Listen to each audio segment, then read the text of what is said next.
In 1970s America, coffee was cheap, thin, and strictly functional. You drop 50 cents at a diner for a bottomless mug, and that was the end of the transaction. Today, people routinely line up to pay 6 times that amount for a highly customized premium beverage. The very first Starbucks, which opened in Seattle in 1971, didn't actually brew drinks for its customers. The business model was entirely different. They treated coffee as produce, selling high-quality beans and home brewing equipment to bag up and take away. Howard Schultz grew up in a family with no savings and no medical insurance, struggling to get by after his father suffered a crippling injury. By 1981, Schultz had worked his way into an executive role at a plastics manufacturer, a company that happened to supply drip coffee makers to that little shop in Seattle. While on a trip to Italy, Schultz noticed something entirely absent from the American market. Italian cafes were social hubs. Baristas knew the customers by name.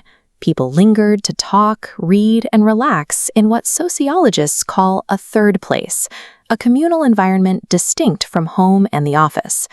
Schultz realized that the value lived in the time spent and the community formed, rather than the raw weight of the coffee grounds.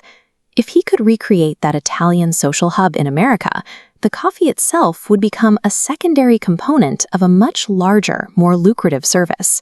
To build this Italian cafe model in America, Schultz calculated he would need to charge around $3 for a single cup of coffee. The original Starbucks founders immediately rejected the idea. They viewed themselves strictly as retailers, not restaurant operators, and refused to brew drinks in store. To test his concept, Schultz had to leave the company and launch his own independent cafe.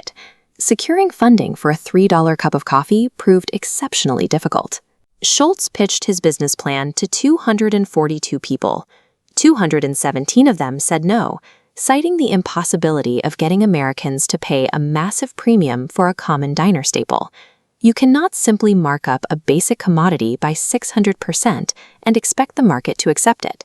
To command that kind of price, the customer has to feel they are buying into an elevated daily ritual, moving the focus away from the agricultural product and toward the identity of the brand. 2 years later, the original founders decided to sell Starbucks. They offered Schultz the company for $3.8 million. While scrambling to raise the capital, one of his own investors tried to cut him out and buy the company directly from the founders.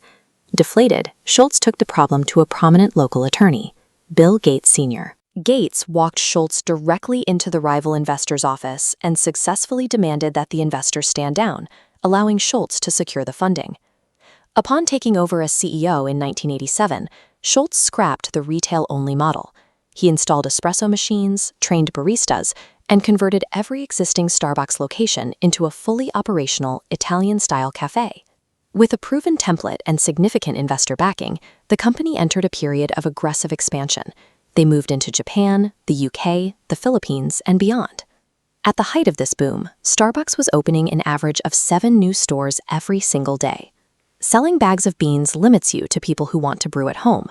By codifying a premium, comforting environment, consistent lighting, music, and friendly service, they created an emotional product that could be replicated across any city in the world. By 2008, the global financial crisis severely tested that model. As consumers cut back their spending, the company's stock price halved, pushing Starbucks dangerously close to insolvency. The economic crash pulled back the curtain on years of efficiency-driven compromises.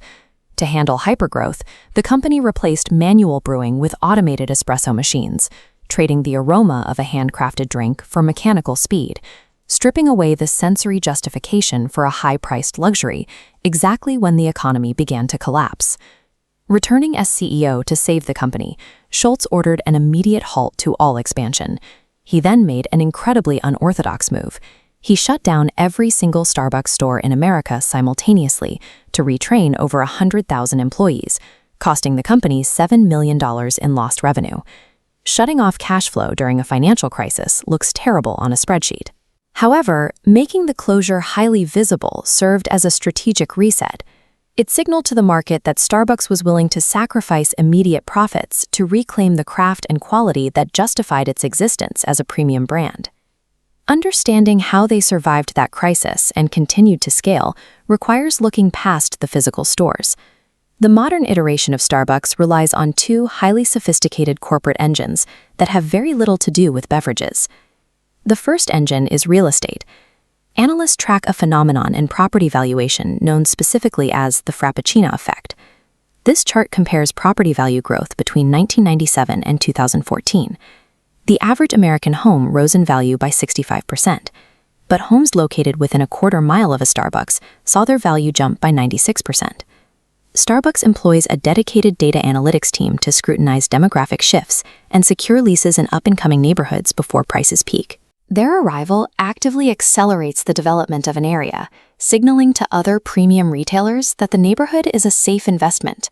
By carefully selecting their locations, they dictate urban development.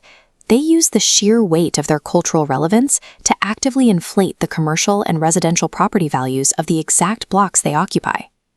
The second, and arguably most lucrative engine, operates entirely digitally. The Starbucks mobile rewards app effectively functions as an unregulated financial institution.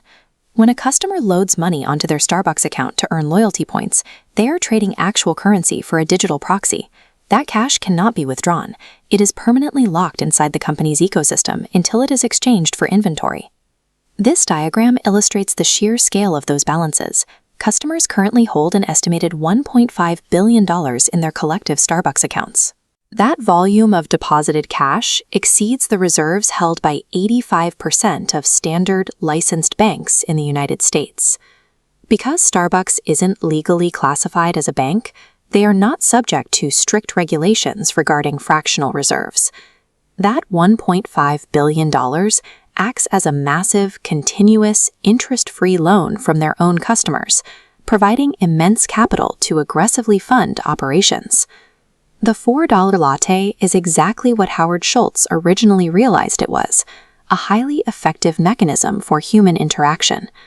Today, that interaction is the physical disguise required to generate the cash flow for a globally dominant real estate portfolio and a multi-billion-dollar private bank.